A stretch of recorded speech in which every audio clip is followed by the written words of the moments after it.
Hello everyone, my name is Nishu Sharma and you all are watching Clip News India.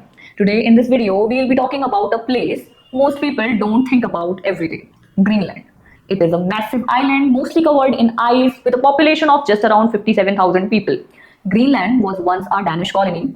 Today it is self-governing but it is still officially part of the Kingdom of Denmark. In 2009, Greenland gained the legal right to control several key areas on its own, like policing, courts, the Coast Guard, and the revenue from natural resources. However, foreign affairs, defense, and currency remains under Denmark's control.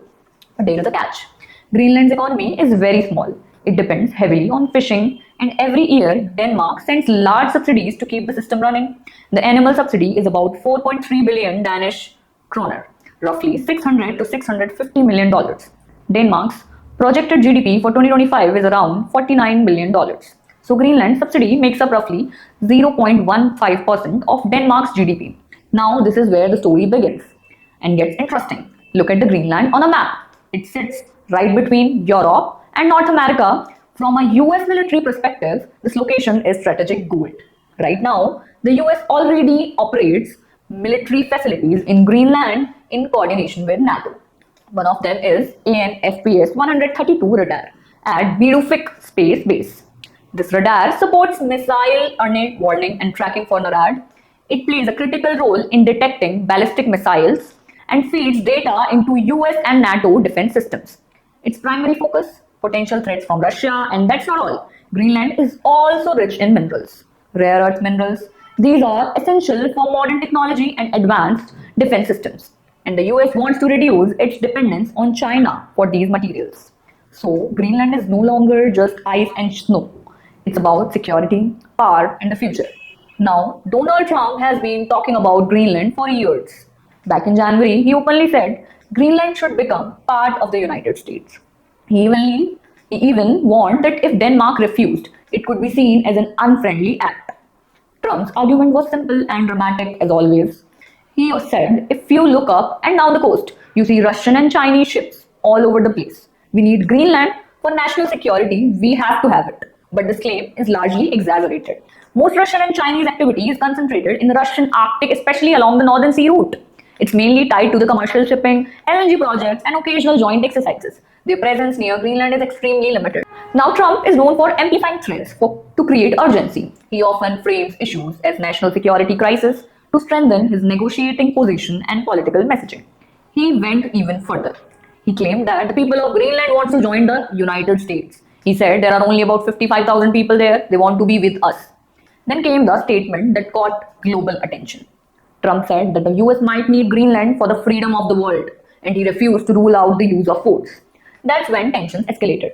This wasn't just talk. On December 22, Trump made a highly symbolic move. He appointed Jeff Landry, the governor of Louisiana, as the US Special Envoy to Greenland. Landry is not a diplomat. He is a military veteran, a former police officer, and a strong Trump loyalist. Most importantly, he openly supports the idea of Greenland becoming American. Trump praised the appointment, saying Greenland is essential to US national security and that Landry would lead the charge. To Denmark, this looked less like diplomacy and more like pressure.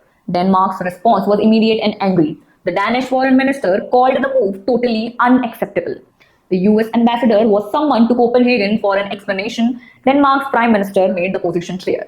You cannot annex another country, she said. Not even under excuses of international security, other European nations quickly stepped in. The European Union declared full solidarity with Denmark and Greenland. They reminded the world that the sovereignty and territorial integrity are core principles of international law. Sweden, Norway, and other Nordic countries fully backed Denmark. Norway's foreign minister said it openly. The purpose of appointing Jeff Landry as special envoy is to make Greenland American. This ties into a broader point I have made before. Diplomatic ties are rarely ceremonial. They signal intent, they signal strategy, they signal expanded mandates. If Norway can read the strategic messaging behind this appointment, the same lens applies elsewhere. Now back to Greenland. This is not just about one island. It is about a world where major powers are once again talking about borders, influence, and control, even over allies. Denmark's intelligence services have already warned that the US is using economic pressure, military threats, even against friendly nations. This brings us to a critical point. Europe's concern is not American itself. It is Trump's style of power politics. Historically, the transatlantic relationship was built on trust, predictability, and consultation. Today, that foundation is slowly eroding. Europe is not breaking ties with the United States, but it is accepting a reality. The US can no longer be assumed to be automatically acting in Europe's interest. So when Trump talks about Greenland, Europe heard something deeper, a challenge to international rules, and a return to raw power politics. Greenland may be cold, but the politics around it are heating up fast. A small island with just 57,000 people now sits at the center of global power politics. Security fears, mineral wealth, and international law. And one big question remains, is this tough talk before elections or the beginning of a much larger Arctic showdown?